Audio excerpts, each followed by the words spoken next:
Oi, Pedro, como vai? Tudo bem? Olá, Deodato, tudo bem? Prazer falar contigo. Prazer é meu, rapaz. Olha, e muito obrigado por ter atendido tão generosamente o meu convite para bater papo comigo. Mas eu quero te surpreender. Primeiro, antes da gente falar do Bruno, do Giordano Bruno, das tuas pesquisas no mestrado, eu queria saber que história é essa do alambique. Como é que é esse negócio do alambique? Então, assim, Deodato, eu estou montando, né, uma microdestilaria em Monte Belo do Sul. Eu enxergo, né, a destilação como eh, uma consequência prática do estudo da filosofia, né? Principalmente a filosofia do Bruno, que é uma filosofia materialista, né? No sentido de uma matéria viva, né? Sempre em transformação, né? A curiosidade do destilador, justamente, né? É pegar uma matéria-prima, né?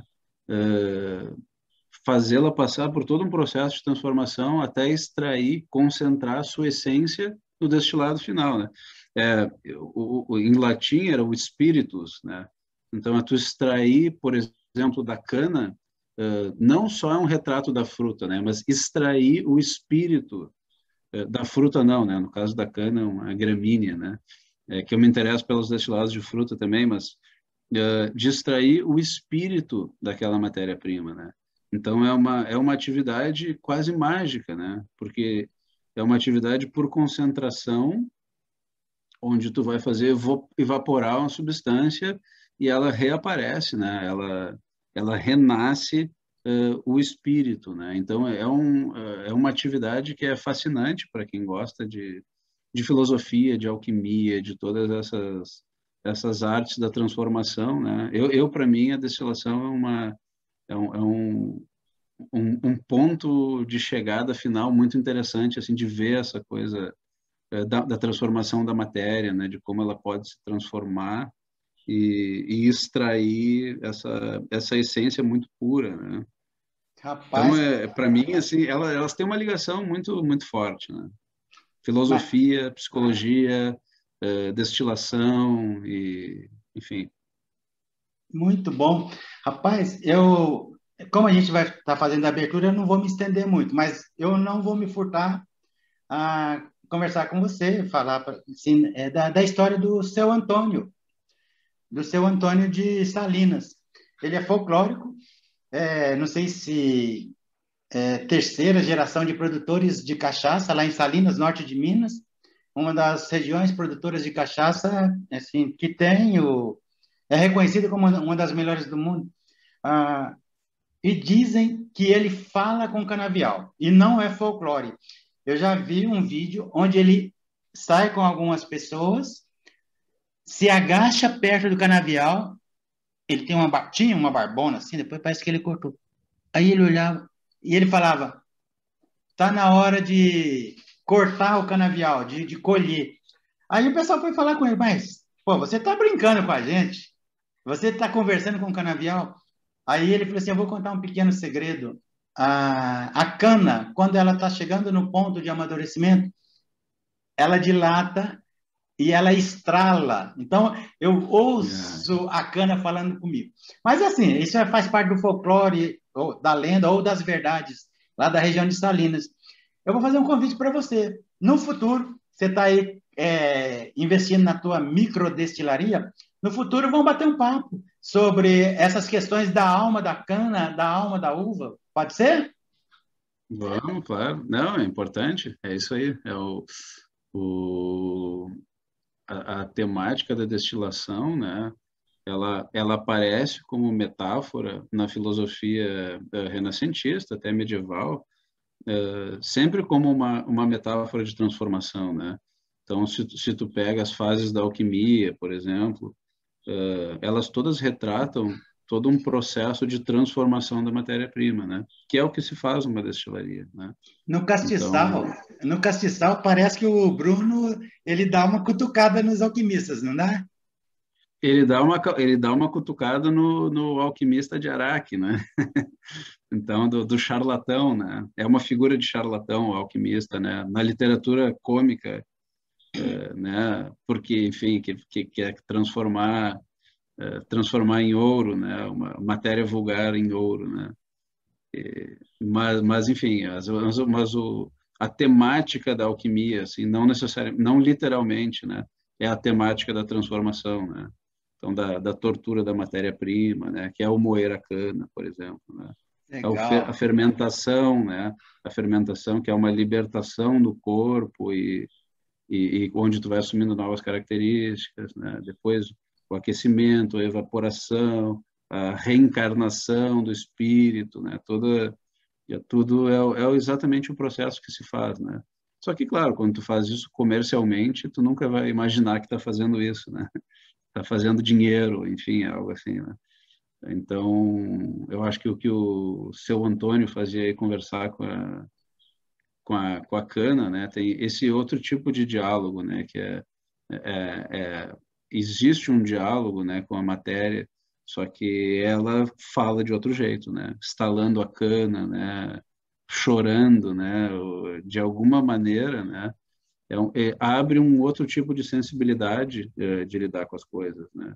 E isso é parte um pouco da alquimia, né? De ler que as coisas se comunicam de maneiras diversas, assim, né?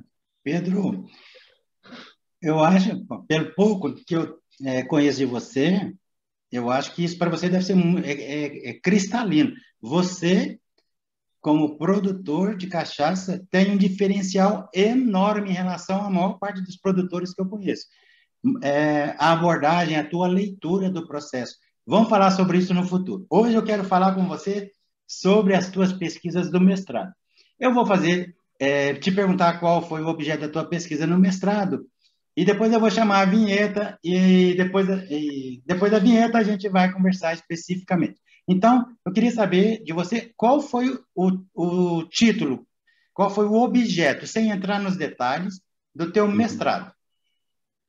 Então, a minha pesquisa de mestrado, minha dissertação chama As Sombras das Ideias, tradução e introdução ao De Umbris Idearum, de Giordano Bruno.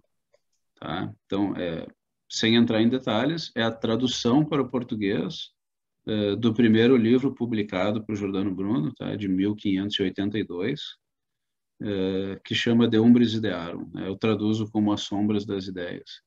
Então, o meu trabalho é uma tradução desse livro com uma introdução extensa, ambientando o assunto que é a arte da memória. Pedro, eu vou chamar a vinheta. Depois da vinheta, vamos conversar sobre o teu mestrado, tá bom? Tá bom? Beleza? Na volta a gente segue, então.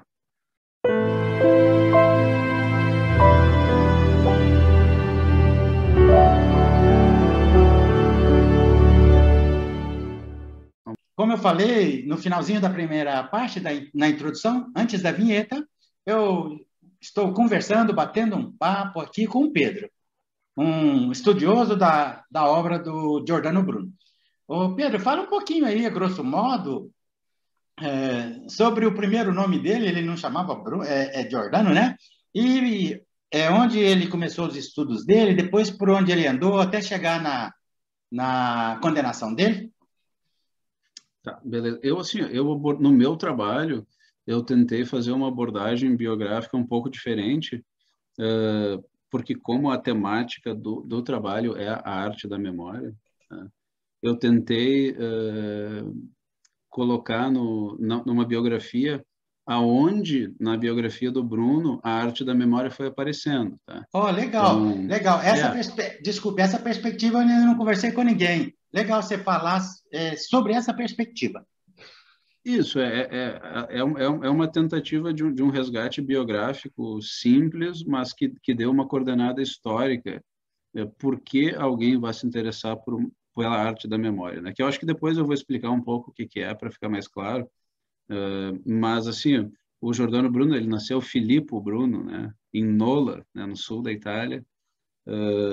E como era comum no interior, na antiguidade, né? a pessoa para estudar, tu não tinha muito acesso à leitura, estudo, então era comum que a família colocasse em alguma ordem religiosa, né, o filho, o homem, para ele poder ter algum tipo de estudo, né? E não foi diferente com o Bruno, né? Então ele começa o currículo. Uma das coisas que eu descobri na minha pesquisa é que no currículo escolar do sul da Itália, né, de Nápoles, várias das referências que aparecem no Bruno adulto eram curriculares para as crianças. Então, desde a poesia de Ovídio,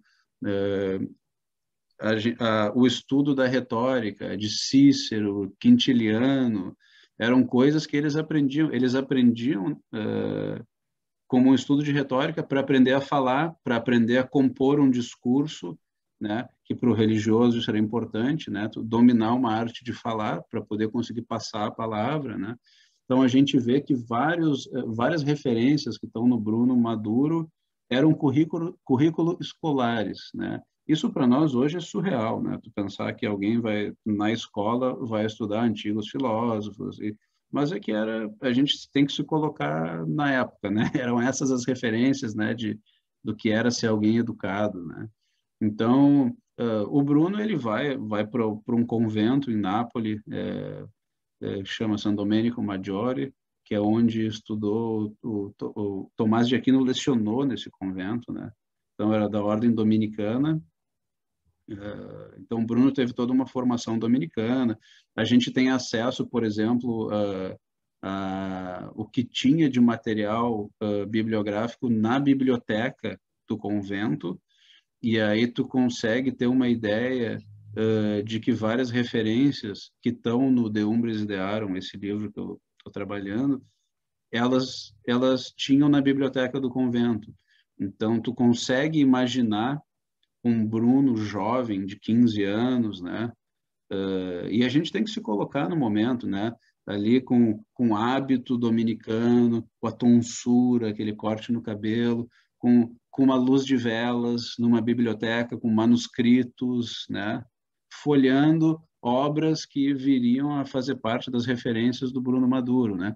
Por exemplo, Marcílio Fitino, né, que foi o grande tradutor e autor que trouxe Platão para o mundo ocidental, né, e os tratados herméticos também, né, o Corpus Hermeticum, foram traduzidos para o latim por Marcílio Fitino, e essa era uma leitura que Bruno gostava muito, né, porque ele conseguia dialogar com o cristianismo e com essas filosofias mais antigas, né, egípcias e oráculos caldaicos e coisas assim. Então, eu acredito que as pessoas que participaram do canal deram uma breve história do Bruno. Ele acaba tendo duas pequenas condenações dentro da ordem. Ele vai a Roma para tentar se livrar, né? E ele vê que vai ficar pior ainda. Então, ele abandona a religião. Ele passa por diversas cidades da Itália e ele começa uma peregrinação de vida, na verdade, de um homem comum e não de um mago místico, né? Ele precisa sobreviver, né? Então ele adota uma estratégia.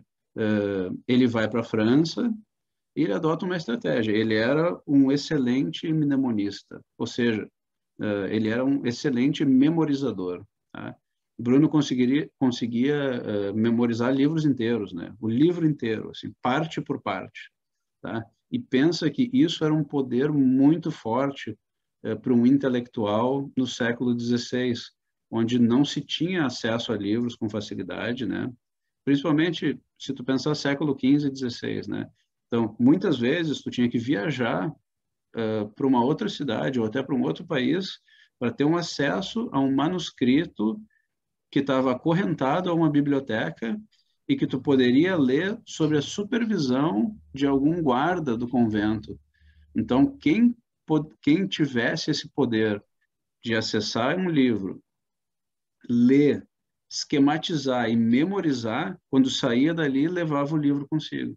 Então, era um poder muito forte. Não era um poder do mago, era um poder de alguém que tinha uma memória treinada, né? Tanto que ele escreve livros ensinando essas técnicas, né? Então, Bruno chegava nas cidades e, para sobreviver, ele fazia exibições de memória e arrecadava alunos, né? Lecionava a arte da memória. Então, ele teve pela França, em vários centros onde a arte da memória e as técnicas combinatórias do Raimundo Lulo, o catalão, o místico catalão, eram estudadas, né? O lulismo, que chama, né? E ele arrecadava muitos alunos, né?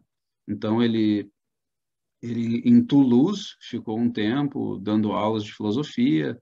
A gente tem registros que ele fez um concurso para professor, ele passou e ele ficou lecionando filosofia, e nos estudos, nas lições de filosofia, ele sempre lecionava também a arte da memória e astronomia, né? Sempre era uma temática que a gente consegue acompanhar na biografia, que era algo que fascinava ele desde o começo, né? Até que ele chega em Paris, e aí é onde ele publica esse livro que eu trabalho, né?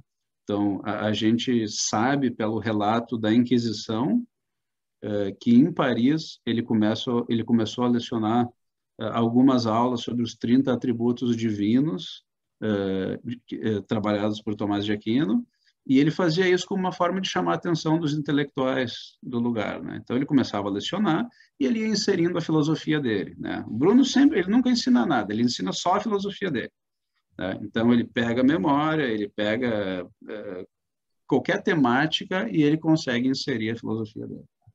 Então o rei nessa época, né, Henrique III, se não me engano, ouve falar da memória excepcional do Bruno e chama ele na corte, né? E ele faz uma exibição para o rei, e o rei dá um dinheiro para a publicação do livro. Então, esse livro é publicado em Paris, 1582, sob os auspícios do rei, né? Então, tem uma certa pompa aí, né?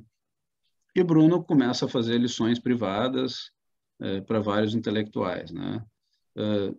Depois disso, ele vai para Londres, né? Ainda com um embaixador francês em Londres, então segue uma conexão francesa. Mas, assim, nitidamente, um homem tentando ganhar vida, tentando um cargo de professor, tentando sobreviver, né? Tentando vender livros, né? Em Londres é onde ele publica essa obra italiana, né? Que a gente comentou, né? Essas obras cosmológicas. E ele recebe muitas críticas, né? É sempre um homem muito combativo, né? Sempre em alguma encrenca, em argumentações tórridas, né? E ele chega a ficar na embaixada francesa depois da publicação do Ceia de Cinzas. Ele recebe tanta crítica, mas tanta crítica, que ele não sai de casa, ele fica recluso, né? Com medo de retaliação, né? Então essa é a vida do Bruno, sempre perseguido, sempre lutando pela filosofia dele, né? Ele publica também um livro sobre a arte da memória em Londres. Então, veja bem, na França ele publica, em Londres ele publica. Depois, quando ele vai para a Alemanha, ele publica um outro livro sobre memória. Então, na verdade, foram 2 livros em Paris sobre a arte da memória, um em Londres e um na Alemanha, numa fase Pedro, mais... esses livros foram em latim, foi da fase latina dele. Todos em latim, todos em latim. Então, é interessante acompanhar que vai desde uma fase inicial, uma fase intermediária, e o último livro publicado dele em vida ainda foi um livro sobre a memória. Então, era uma temática que ele levava sempre junto, né? Porque era importante para ele e porque ele conseguia atrair atenção, né? Então, ele era um homem performático, né? Ele tentava atrair a atenção das pessoas. Então, quando tu tem uma memória tão potente, tu consegue chegar num lugar, fazer uma demonstração onde as pessoas pensam, opa, essa pessoa é diferente. Então, ele usava disso para chamar a atenção, né? E, ao mesmo tempo, ele conseguia incorporar e inserir a filosofia dele dentro da temática da memória. Então, ele atraía as pessoas e passava a sua filosofia. O objetivo final sempre era passar a filosofia dele. Pedro, na sua dissertação, você faz voo panorâmico ao longo dos séculos, pegando desde Cícero, para trabalhar um histórico da arte da memória. Eu gostaria que você falasse um pouquinho disso. E nessa viagem sua, eu gostaria que você passasse pelo Agostinho de Hipona também, já no século IV, V ali, né? Certo. Eu vou tentar ser breve, né? É o mais difícil é tentar ser breve, Não, não, tá? pode falar com calma, porque eu acho extremamente relevante, tá bom? Tá. Não, eu acho que é importante porque eu estou falando para você sobre a arte da memória, né? A maioria das pessoas não sabe o que é a arte da memória. Então, assim como a gente hoje, né? A gente coloca a nossa memória em dispositivos, né? Então, no computador, no celular, então, mas a gente entende que a gente precisa armazenar dados em algum lugar aonde a gente consiga recuperar, tá? Então, pensa na antiguidade grega, como é que eu vou armazenar, tá, dados importantes, né? Então, existia uma arte que se chama ars memoria, isso em latim, né? Arte da memória, onde era uma técnica de memória, tá? Que era uma técnica de armazenamento de dados, tá? Então, ela foi se modificando, tá? Mas assim, o primeiro relato que a gente tem escrito é Cícero, tá? Então a gente está falando isso aí da Roma antiga ali, né? O século III, IV, antes, né? Isso aí é Agostinho, antes disso, né? Antes de Cristo. Cícero é o seguinte, as referências bibliográficas são assim, tem um livro do Cícero que chama o De Oratore, o Orador, onde ele faz referência à arte da memória e ensina algumas técnicas. E tem um livro, o mais importante, que chama Retórica a Herênio. Tá? Esse livro, hoje em dia, não é mais atribuído a Cícero, né? Então, foi descoberto ao longo da história que não era uma obra de Cícero, então hoje a gente usa para referência chamar de pseudo-Cícero. Mas Bruno conhecia como sendo de Cícero. Então, essa obra, Retórica a Herênio, tem uma tradução no português, e é um livro de retórica, tá? Então, o livro de retórica ensina o quê? A arte do discurso, a arte da composição do discurso, tá? Uma das partes da retórica é a memória, tá? Então, a parte da memória é assim, então o orador, ao discursar em público, ele precisava memorizar aquele discurso, tá? Ou pelo menos memorizar os tópicos principais. E não tinha computador, não tinha a folha para escrever não era algo tão acessível assim. Então, a técnica que Cícero, pseudo-Cícero, né, descreve é a seguinte: a arte da memória se divide em dois preceitos: lugares e imagens. Tá? Os lugares de memória, eles funcionam como um substrato, como papel. E as imagens, elas funcionam como o alfabeto. Então, assim como eu coloco letras do alfabeto no papel, eu coloco imagens em lugares, tá? Então, é uma arte toda imaginativa, toda ela funciona na mente. Então, por exemplo, eu quero memorizar 10 palavras, tá? Eu imagino uma construção onde eu tenha 10 quartos, por exemplo, tá? Então, eu imagino a minha casa da infância que tem, se não tem 10 quartos, que eu consiga dividir os cômodos em 10 espaços separados. E aí, o que o pseudo-Cícero ensina, né? Eu preciso de lugares separados e que me deem ordem, e que eu consiga ir de uma sala para outra, e que isso me dê uma ordem de um percurso. Então, se a primeira palavra que eu preciso lembrar é o cachorro, eu coloco um cachorro na primeira sala. Então, quando eu entro na minha mente, na minha sala, eu abro a porta de casa, imaginando, e eu chego na sala. Tem um cachorro. Tá? Só que eles ensinam, a imagem, ela não pode ser uma imagem ordinária. Ela tem que ser ou muito violenta ou muito bela, porque a memória ela vai ser afetada por imagens que são afetivas, tá? É uma redundância, mas vamos lá. Então, eu não imaginaria esse cachorro somente no sofá da sala. Eu imaginaria uma sala cheia de cachorros latindo, com 20 cachorros de tudo que é raça latindo, isso vai estimular a minha memória. Então, quando eu penso, qual é a primeira palavra que eu preciso lembrar? Eu entro na primeira parte da sala e ali tem um monte de cachorro devorando o sofá e mijando na televisão. Entende? As técnicas, é claro, o Cícero não disse para a gente imaginar um cachorro mijando na televisão, mas ele te dá, assim, tu tem que distorcer a imagem, elas têm que afetar o mnemonista. Né? Então, por exemplo, ele diz, ao lembrar uma certa pessoa, mancha ela de sangue. Isso vai ser, né? Então, e aí na segunda sala eu tenho uma segunda palavra, tá? Carro. Aí tu imagina um carro pegando fogo dentro da cozinha e tal. Essas técnicas, elas soam absurdas, são técnicas absurdas. O homem moderno não consegue lidar com essa ideia porque é uma ideia muito fantástica. Então, eles ensinavam, a retórica herênea, ela te ensina a elencar tópicos do discurso em ordem. Na quinta sala, tu marca a parede com um V, e aquilo te indica que aquele é o número 5. Então, se tu precisa acessar o item número 4, tu mentalmente vai na sala número 5 e volta a uma casa. E ali tu acessa aquela imagem que está dentro da casa. Então, essa é a arte da memória clássica romana. Lugares e imagens, tá? Os lugares devem ser relativamente pequenos, eles não devem ser claros, né? Então tu não vai imaginar assim lugares muito amplos que tu vai perder. Então os quartos de uma casa funcionam muito bem porque eles te dão uma limitação específica, né? Então essa é a arte da memória clássica, né? Soa muito estranho? Não, não.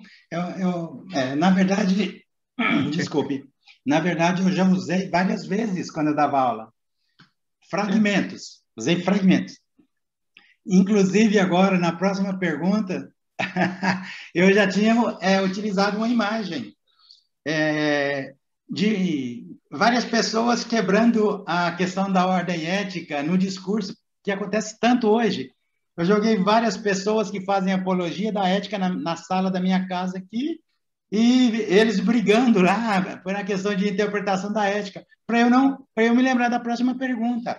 Eu queria te perguntar qual é a interpretação da ética sob a perspectiva da arte da memória.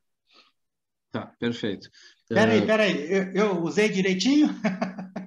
Não, tá ótimo, tá ótimo. Não, eu digo assim, Isso aí. a minha forma de memorizar a pergunta estava mais ou menos... Não, tá ótimo, é isso. Se tu tem 5 perguntas para fazer para o entrevistado, tu imagina um espaço com 5 lugares, né? E em cada lugar, tu transforma o tópico numa imagem comovente. Quando tu for lá mentalmente, tu vai lembrar da pergunta. Essa é a lógica, né? Legal. A interpretação ética é o seguinte, a gente volta na história da arte da memória para fazer um segundo tópico, que é a arte da memória dentro da escola dominicana, tá? E aqui a gente está falando mais especificamente de Tomás de Aquino, né? Vamos manter Tomás de Aquino, para a gente não adentrar muito mas se a gente pensar em Tomás de Aquino, tá? O que acontece? Dentro dos estudos das virtudes, né? Uma das virtudes é a prudência, tá? E na descrição da prudência entra a memória, tá? E aí os dominicanos perguntam, que tipo de memória a gente está falando, tá? E aí São Tomás de Aquino menciona a memória natural e a memória artificial, como ensinou Cícero, tá? Então aqui a gente tem uma mudança histórica muito importante, que é a memória artificial, né? A arte da memória era chamada também de memória artificial.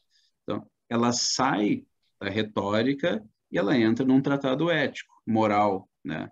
Então, alguém que é prudente, que pode tomar decisões, precisa ter uma boa memória, tá? Por que isso?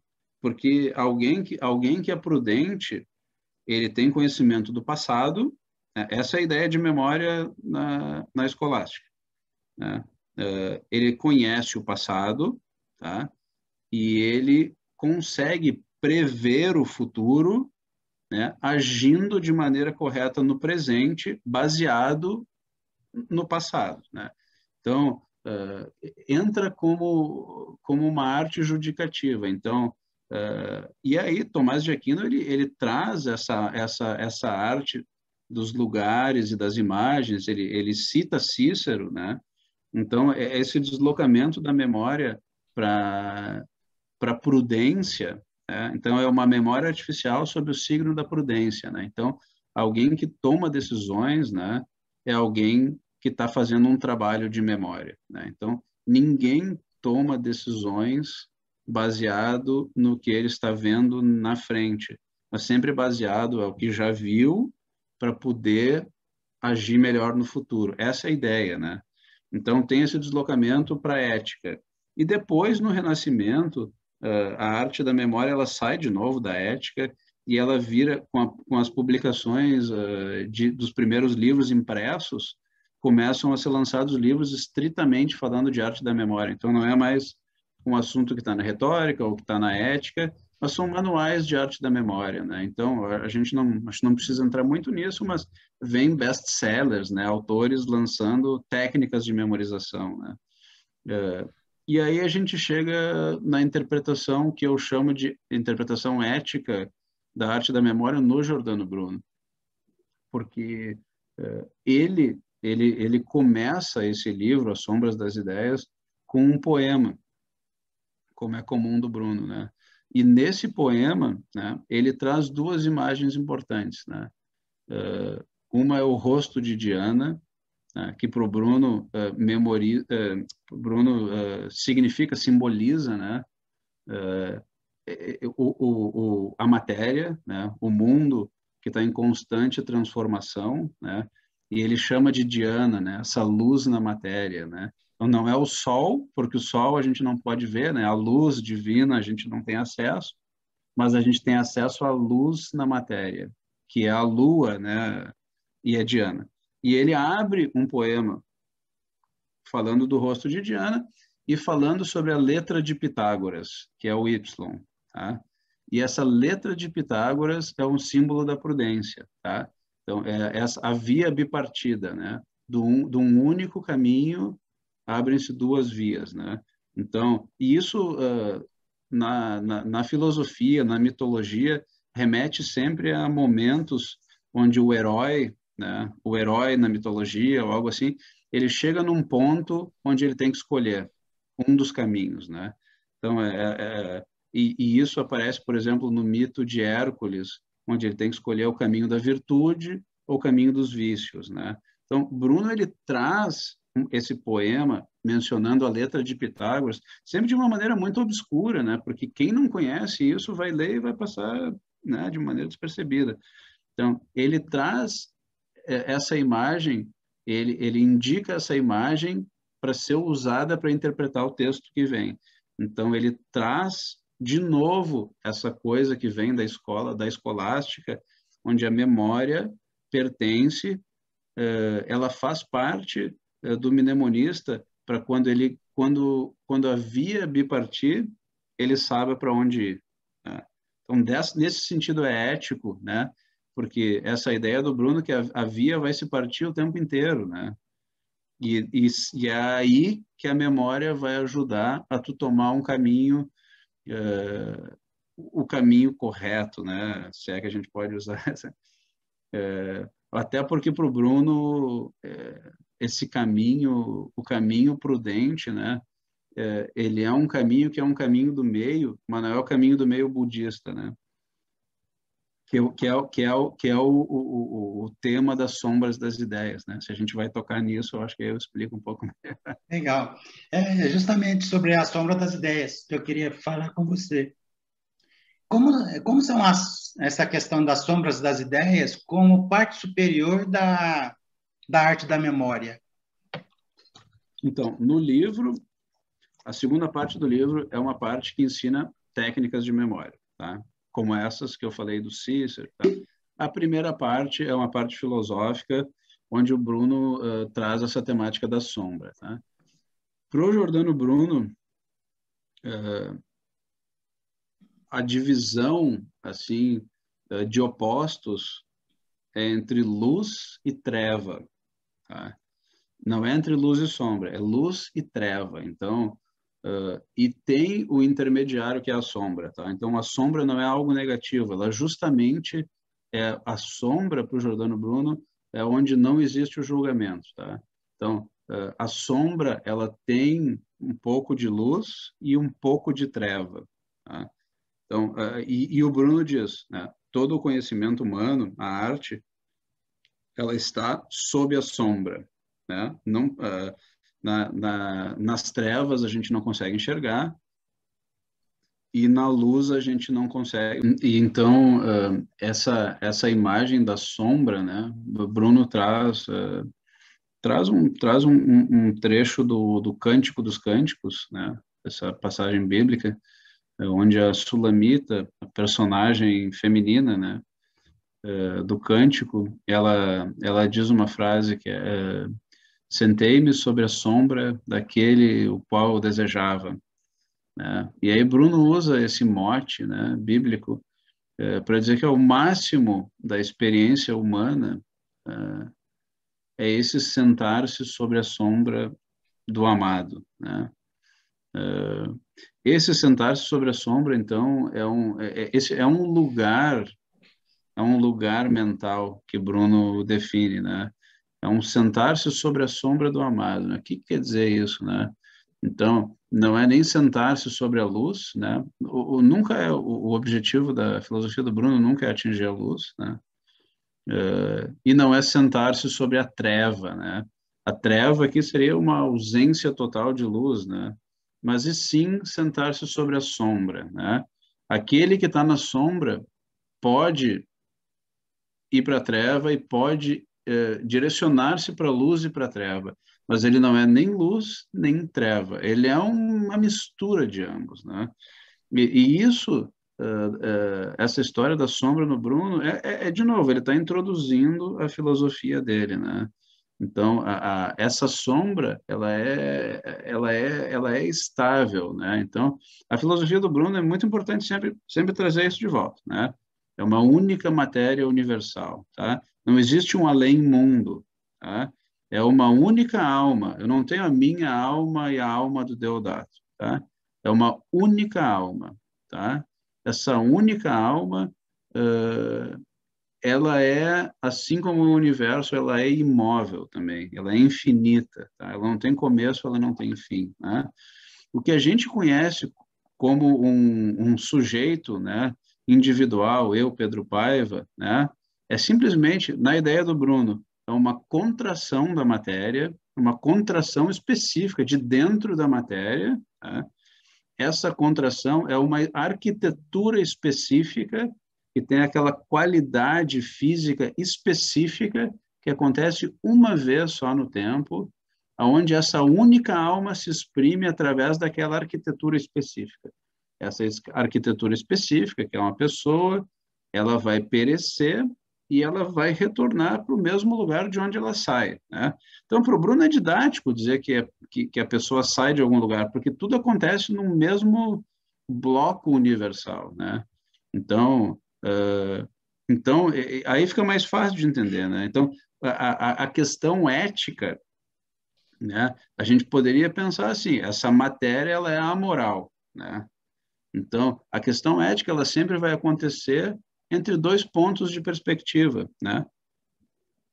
Entre tal atitude e outra, existe essa, nesse determinado momento, isso é melhor e isso é pior, tá? Mas, de um ponto de vista da matéria absoluta, não tem qualidades, né?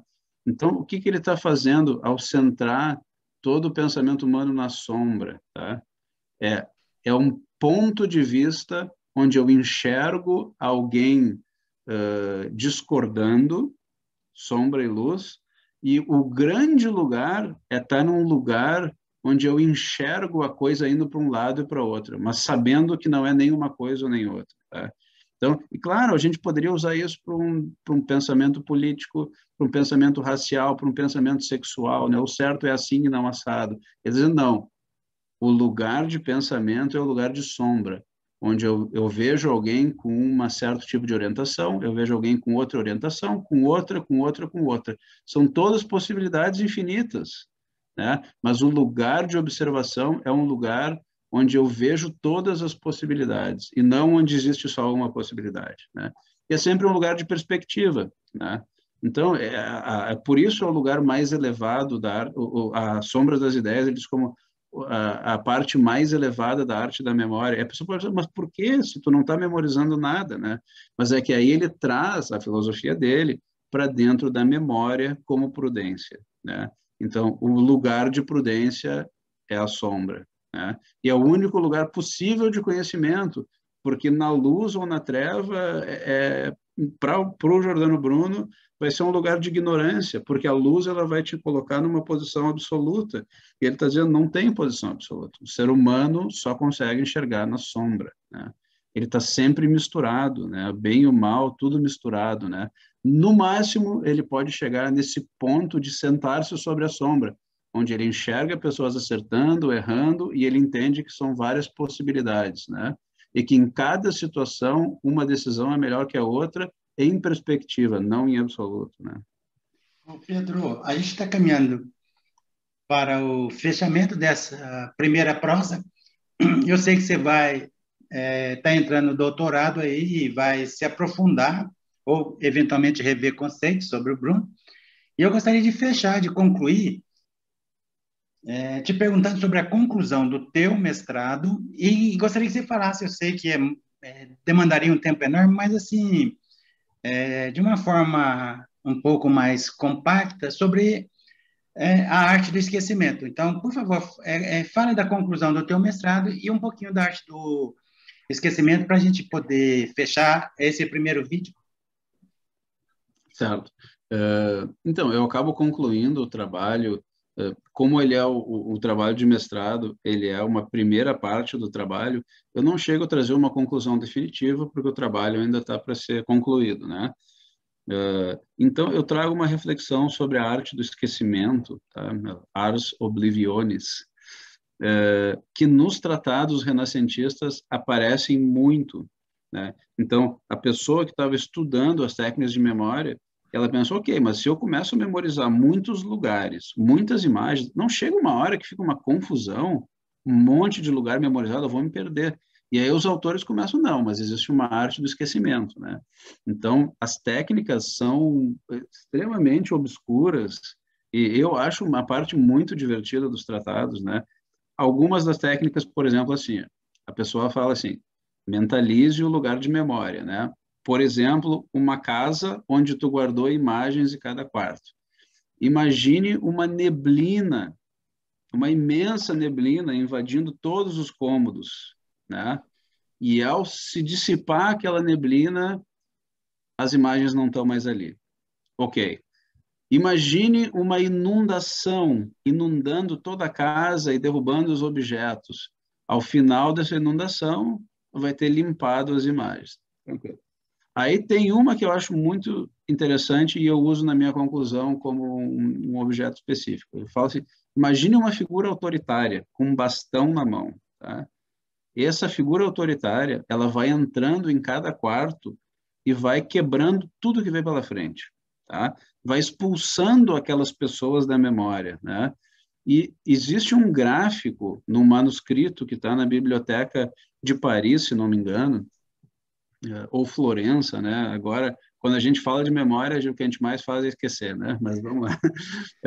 Existe um manuscrito que tem umas ilustrações dessa imagem.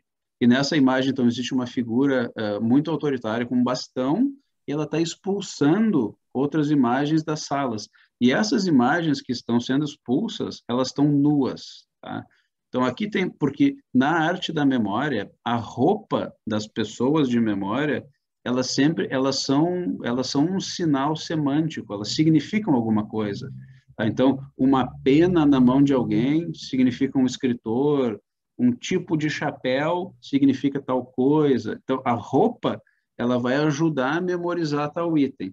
Tu despir a pessoa, tu tá tirando a identidade daquela imagem, né? Então, aí a minha conclusão, ela junta um pouco essa técnica do esquecimento com um pouco do que o Nietzsche traz na genealogia da moral. O Nietzsche é um autor que falou sobre a arte da memória, tá? Ele chama de mnemotécnica, E ele diz, né, toda a construção social de poder, ela é baseada na mnemotécnica, tá? Então, assim, o sacrifício de um virgem num casamento, ele faz com que aquele evento seja lembrado, né? Cortar a mão de alguém que cometeu um crime lembra aquela pessoa que ela não pode cometer aquele crime, tá? Então, sempre a figura autoritária, ela quer criar memória no seu povo com atrocidades, e assim cria memória, e cria um certo tipo de conduta de medo, tá? E aí a gente vê uma técnica dessa, de uma figura autoritária, essa técnica antiga, entrando e despindo, né? E não tem como não pensar na nossa história, né? Os campos de concentração, por exemplo, onde as pessoas eram despidas, né? O que que a figura autoritária está fazendo ao despir aquelas figuras, né? Está despindo toda a identidade de um povo para apagar esse povo da memória, tá? O grande erro é que quanto mais tu tenta apagar da memória alguma coisa, tu gera memória, tá? Então, o grande ponto da conclusão é que não existe como apagar a memória. Ao tentar destruir a memória, tu está construindo mais memória. Então, a gente vê o Giordano Bruno, né? A Igreja Católica tentou apagar a imagem do Giordano Bruno. Então, eles tentou fazer uma arte do esquecimento, né?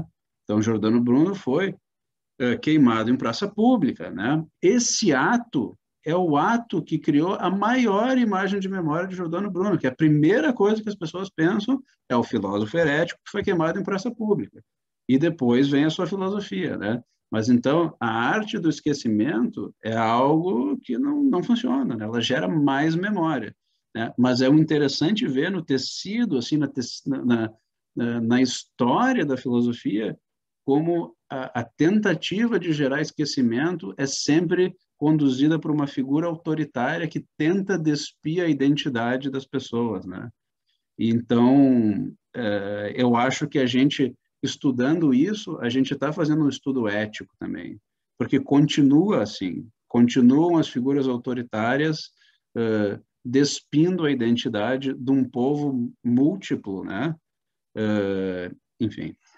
Ok, Bons entendedores entenderão. muito bom. Eu quero falar agora para você que está nos assistindo. Estamos chegando ao final da nossa conversa, do Deodato com o Pedro, e eu queria te convidar para você deixar os seus comentários, as suas críticas, as suas contestações, as suas afirmações, e te estimular a ler a obra do Giordano Bruno. A gente tem aqui a playlist no canal com vários pesquisadores sobre várias das obras do Giordano Bruno, e eu gostaria que você compartilhasse nas suas redes sociais, falasse da obra, do pensamento do Giordano Bruno, e como eu falei, deixar os seus comentários. Com certeza o Pedro vai arrumar um tempinho lá entre a construção do alambique dele, dos estudos, do consultório de psicologia, e vai traçar alguns comentários, porque é próprio da filosofia o gostar do embate. Não tanto quanto o Giordano, que gostava, mas muito obrigado, você que esteve até aqui conosco, e você, Pedro, eu quero te agradecer muito por ter separado, segregado um tempo para bater papo com a gente aqui. E quando você estiver caminhando lá no meio ou no final do teu doutorado, e também na inauguração do teu alambique aí, por favor, me chama no WhatsApp e vamos voltar a conversar e gravar outras vezes, tá bom? Um abração, muito obrigado. Tá, com certeza. Eu te agradeço pelo convite e por ter um espaço para que a gente possa falar de pesquisas que às vezes ficam, né, ficam só na mão de especialistas e coisas assim. Então, eu acho que o teu trabalho nesse canal é muito interessante e difundir, né, entre pessoas, entre curiosos, entre leigos. Eu acho que isso é muito importante, essa ferramenta importantíssima, assim, né, para a gente dar continuidade e instigar, incentivar cada vez mais, pesquisar mais, né, e trocar mais ideias. Muito obrigado aí, Deodato. Ok, Pedro, um abração. Até Então mais. tá, um abraço.